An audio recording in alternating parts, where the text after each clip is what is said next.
permission to speak. I apologize for the fact that I'm speaking in English, and I hope that you can understand English or have a headset to hear the translation. Let me begin by saying a few words about the origin of the crisis that we are facing here in Europe. And let me do that by first setting out the two archetypal models of finance-driven neoliberal capitalism that have emerged over the last 10 to 15 years. First of all, there is the model from the United States. In the United States, wages have been completely stagnant since the beginning of the 2000s. They've actually fallen compared with the 70s for many workers, but over the last 10 years or more, wages have remained stagnant in the United States. And the United States economy over the last decade has only been able to grow because of a very strong growth of consumption spending by households in the United States. How did they pay for that if wages were stagnant? They paid either by using credit cards or, most importantly, because house prices were going up with the housing bubble, people could borrow money against the rising value of houses. And that drove the US economy up to 2007. But when house prices stopped rising, this whole model of paying for consumption by borrowing against your house prices came to an end. And in August 2007, the financial crisis broke out in the United States, and it deepened very dramatically in September of 2008 when Lehman Brothers, the big New York investment bank, collapsed.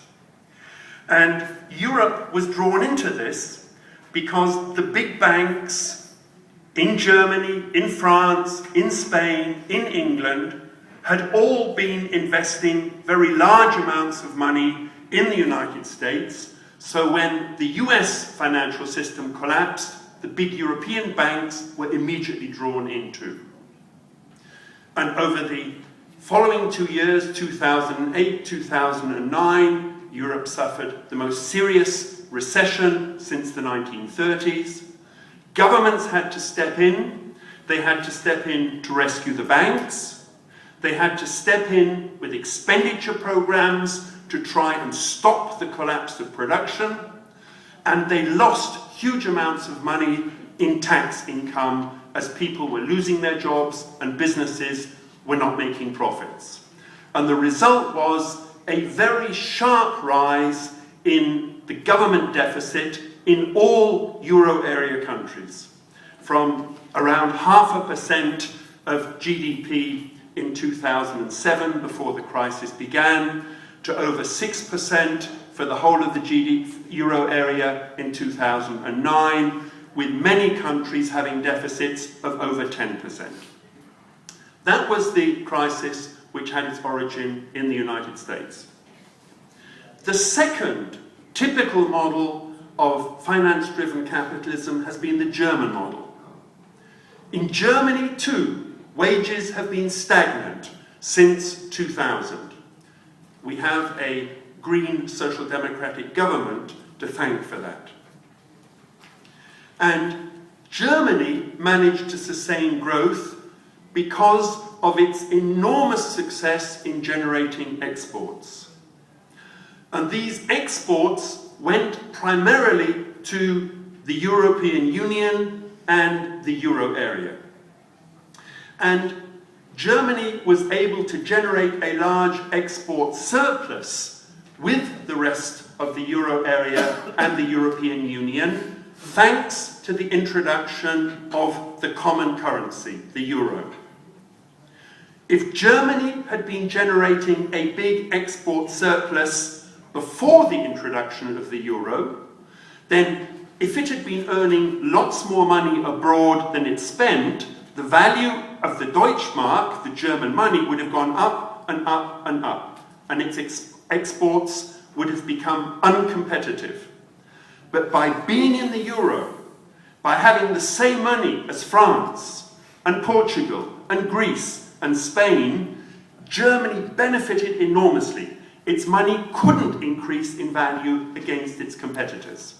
So Germany generated these very big export surpluses, but the countries in southern Europe, Greece, Portugal, Spain, began to generate big trade deficits, and that was only possible because the banks from Germany and France were lending money to southern Europe to pay for that trade deficit.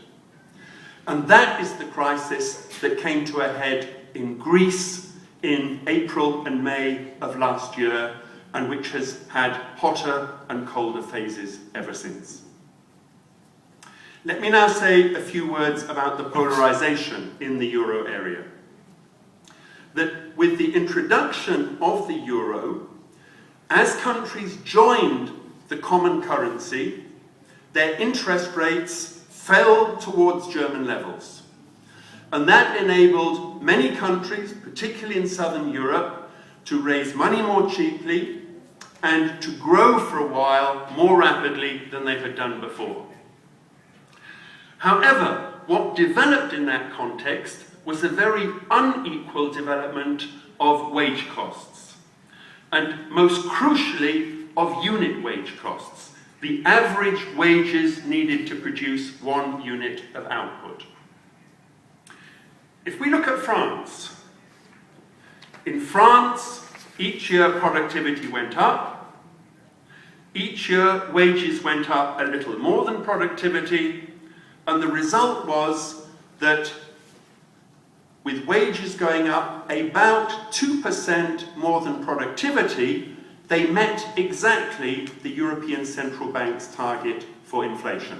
They did what was appropriate if you were going to have an inflation target of 2%, which is what the European Central Bank aims for. In Germany, productivity went up, but wages went up much less. And the result is that throughout the last decade, unit wage costs in Germany have not gone up. They have remained almost zero. In other words, Germany has been following a mercantilist policy, a policy of cheapening their exports to the rest of the euro area, and in that way undercutting other members of the community. On the other side, countries of southern Europe, Greece, Portugal, Spain, have had wages going up more than productivity, and that has made it more difficult for them to compete in the European market. And on this basis, we have had widening trade polarizations in the euro area. And I had prepared some pictures, but unfortunately I can't show them. But if we look at the last 10 years, the German trade surplus was around 50 billion euros at the beginning of the 2000s. And it climbed and climbed and climbed to almost 200 billion euro in 2007, the last year before the full crisis. If we look at the trade balance of Portugal, Spain and Greece, they had a deficit of about 50 billion in 2000, and it slowly got bigger and bigger and bigger until it was over 150 billion by 2007. So the southern countries had a rising deficit, and Germany had almost exactly the same rising surplus that balanced.